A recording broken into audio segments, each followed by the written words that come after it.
E aí, filhos do Pai, como é que vocês estão? Todos bem? O Pai continua com saudade. Mandem notícias. Vamos à reflexão de hoje. Chegamos ao capítulo 3 do livro do Êxodo. Já falamos, já lemos sobre o nascimento de Moisés, a grande perseguição de Faraó para com os filhos de Israel, os recém-nascidos, os meninos. Muitos foram lançados no rio Nilo, muitos morreram. Moisés foi poupado por uma estratégia de sua mãe e pela permissão de Deus.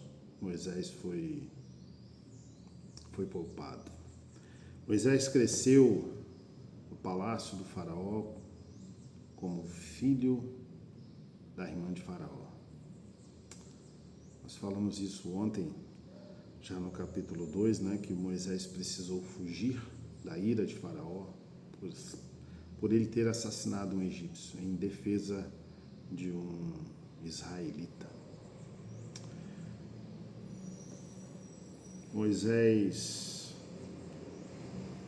vai para o deserto, lá ele conhece aquela que seria sua esposa. Capítulo 3 já vai contar a história de Moisés já cuidando do rebanho do seu sogro. Mas há um encontro muito especial no capítulo 3. E é sobre esse encontro que nós vamos falar um pouco nessa reflexão. E é interessante, eu vou ler para que a gente possa entender os detalhes. Diz assim: Moisés apacentava o rebanho de Jetro, o seu sogro, sacerdote de Midian, e levando o rebanho para o lado oeste do deserto, chegou a Horebe, o monte de Deus. Ali o anjo do Senhor lhe apareceu numa chama de fogo, no meio de uma sarça. Moisés olhou e eis que a sarça estava em chamas, mas não se consumia. Então disse consigo mesmo: vou até lá para ver essa grande maravilha, porque a sarça não se queima. Quando o Senhor viu que ele se aproximava para ver Deus no meio da sarça, o chamou e disse: Moisés, Moisés. Ele respondeu: eis-me aqui. Deus continuou: não se aproxime. Tire as sandálias dos pés, porque o lugar em que você está é terra santa. Disse mais: eu sou o Deus de seu pai, o Deus de Abraão, o Deus de Isaque e o Deus de Jacó. Moisés escondeu o rosto porque teve medo de olhar para Deus. Então o Senhor continuou: certamente vi a aflição do meu povo, que está no Egito, e ouvi o seu clamor por causa dos seus feitores. Conheço o sofrimento do meu povo, por isso desci a fim de livrá-lo das mãos dos egípcios e para fazê-lo sair daquela terra e levá-lo para uma terra boa e ampla, terra que mana leite e mel, o lugar do cananeu, do heteu, do amorreu, do ferezeu, do heveu e do jebuseu. Pois o clamor dos filhos de Israel chegou até mim.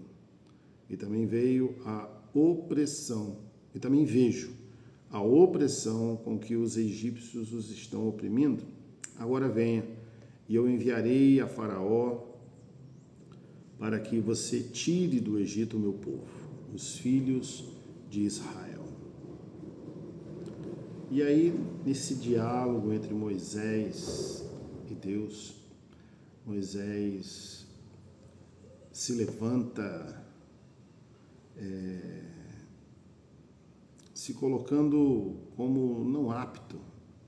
Ele vai reclamar dizendo que tem uma língua pesada, que não tem as habilidades, não tem estrutura para fazer aquilo que Deus estava o designando para o que Deus estava designando. É interessante que o texto vai dizer que Deus se ira.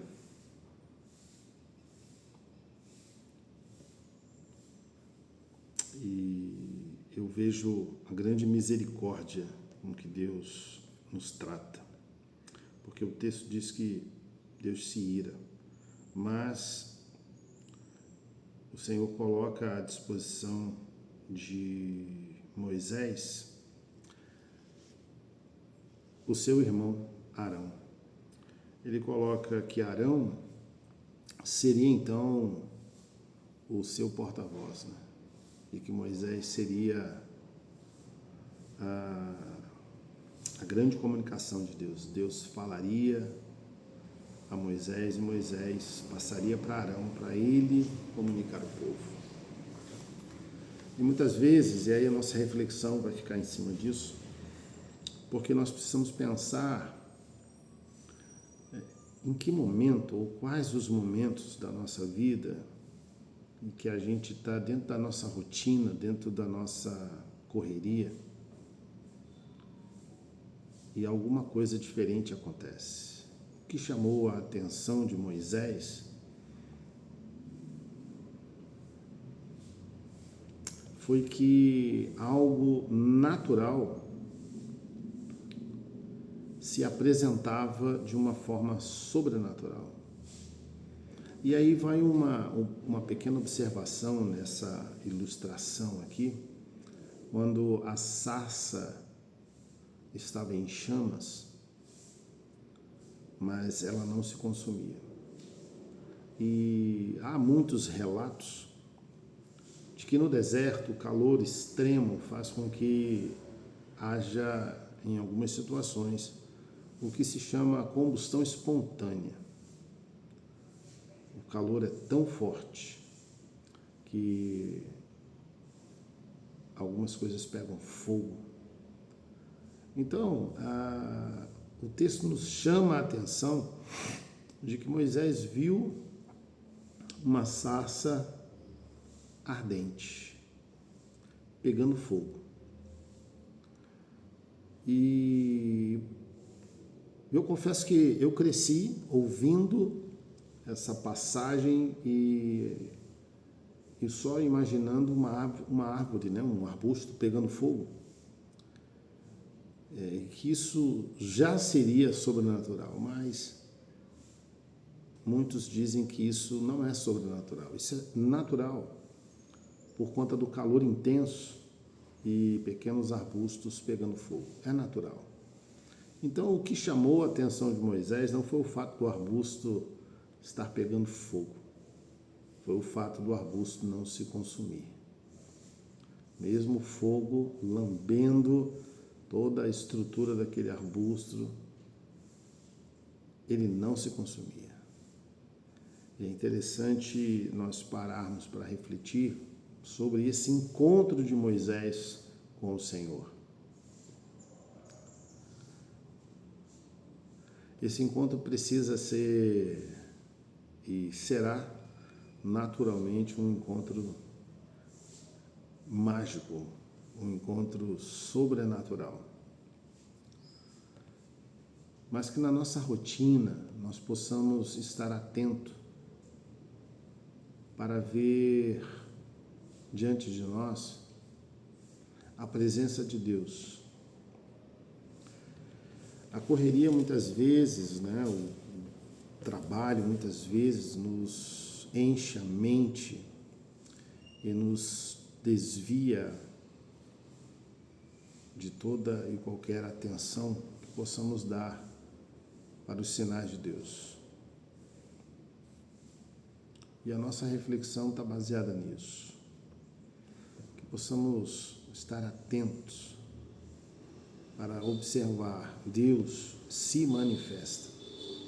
Agora, de que maneira o Senhor tem se manifestado na sua vida, na minha vida, mas eu não tenha percebido? Então, a nossa proposta nessa reflexão de hoje, no capítulo 3, é entendermos que Deus está se manifestando. Porém, muitas vezes estamos ocupados demais para dar atenção. Filhos do Pai, fiquem atentos. Deus se manifesta e está falando contigo. A questão é parar, observar e seguir o mais próximo possível para ouvir a voz de Deus. Que Deus abençoe vocês. O Pai ama vocês. Em nome de Jesus. Amém.